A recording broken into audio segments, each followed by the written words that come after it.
And you mentioned you had a couple of cruciate injuries when you were younger. Yeah. Was that the worst injury you've ever had? Yeah, it was. I struggled when I was growing up. 14, 15, 16. I shot up quite a bit. My knees suffered quite a bit. And I think the cruciate was just one thing that was just building up for a few years, and then I did it. And touch wood, it's all right now, and I've sort of grown into my body a bit, and I'm a lot stronger than I was then. How often do you practice distribution? Is it something that you think's important? Yeah, especially nowadays, it's massive.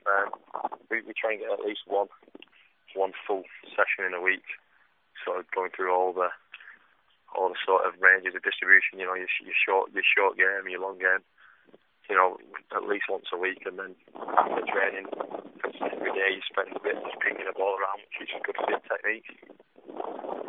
And do you think it's just, obviously you mentioned your tool yourself, do you think it's essential to be tall to be a keeper in the modern game? No, do you know what? I'm quite lucky because I'm like 6'4", 6'5", so a lot of people you get a chance because you're so big, but I know a lot of good goalies who are not the biggest who tend to get written off without even seeing them play. Like, you know what I mean? When they come on trial, the young lads, he ain't big enough, and you think, give him a chance, because nowadays you've got like Shea Given, Casillas, Reina, Almunia. They're not giants, but they're the best in the world. So I just think I think things are changing. Like, goalkeepers are changing. It's not about the big one, but this one anymore.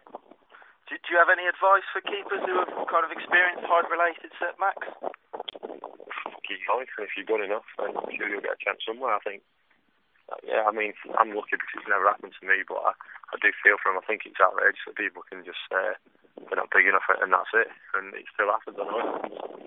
But I just think you've got to keep going, and if you're good enough, your time will come. How did you get spotted when you were younger, and who was it for?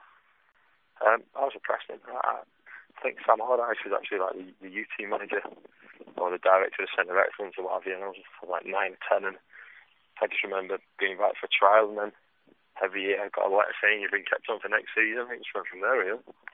And how did you do in school? Do you have any advice on education for young keepers? Obviously, work hard. I did alright in school. I was quite clever. Like, I was quite. I was in like the top sets when I first went to high school now, but football sort of took over, and I didn't. It sounds strange, but I just knew I was going to be a footballer, so I just sort of thought I don't need to do this, but I wish I had done a bit more now. I think it's very important, especially now, the colleges and that, the PFA are really looking after, especially the young lads going into the game, getting a good education, and if you don't make it, then you've got to go back, and if I didn't make it, I'd have been struggling.